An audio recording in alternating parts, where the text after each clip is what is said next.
So is the housing market crashing? Weirdly, it's not even close because I just went through the Fed's Q1 2025 data, and what it shows might surprise you because it definitely surprised me. If you're looking at buying, selling, or just kind of watching the market, hang with me the next 2 minutes as I kind of rifle through all this stuff. So number one, prices and debt growth. The overall household debt rose by 167 billion last quarter. That puts us at 8.2 trillion in household debt. But the kicker is mortgage balances alone grew 200 billion, reaching 12.8 trillion. Right? That means people are still buying homes and borrowing even bigger to do it. So while credit card debt dropped slightly, it's still 6% higher than a year ago. It tells us that people are spending more, but they're also starting to manage this new environment we're in. So rates and refinancing. It's our next topic. So what are the rates? They're still hovering right in that mid sixes, seven range, but 426 billion new mortgage originations happened in Q1 alone.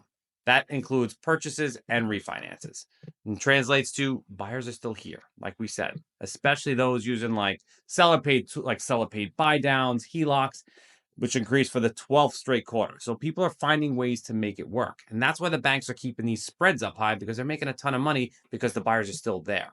They're not worried about going anywhere. And let's go delinquencies and student loans.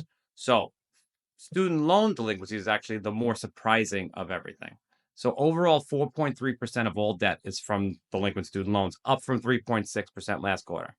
And that's being reported after really the 5-year pause we've had. So student loan delinquency jumped from under 1% because they weren't taking payments to 7.7% in one quarter.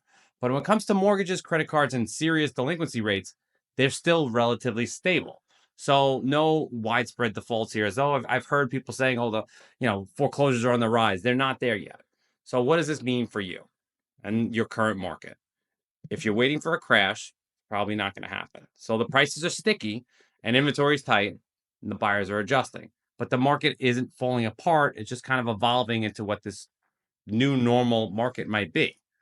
So that's the thing you have to think of. Thinking of buying or selling now and you're not sure how these numbers affect you, you could always DM me or drop Q1 in the comment below, and I'll send you kind of some breakdowns of what my next steps are tailored to your situation. So thing is, if I know what you're looking to do, if you're thinking about buying an investment property, there's a different set of advice. If you're buying your own home, different set of advice. Remember, information is power, especially when it comes from real data and not headlines. And that's what I did here. I broke down the actual report myself instead of what the news already spins it and then me having to unspin it.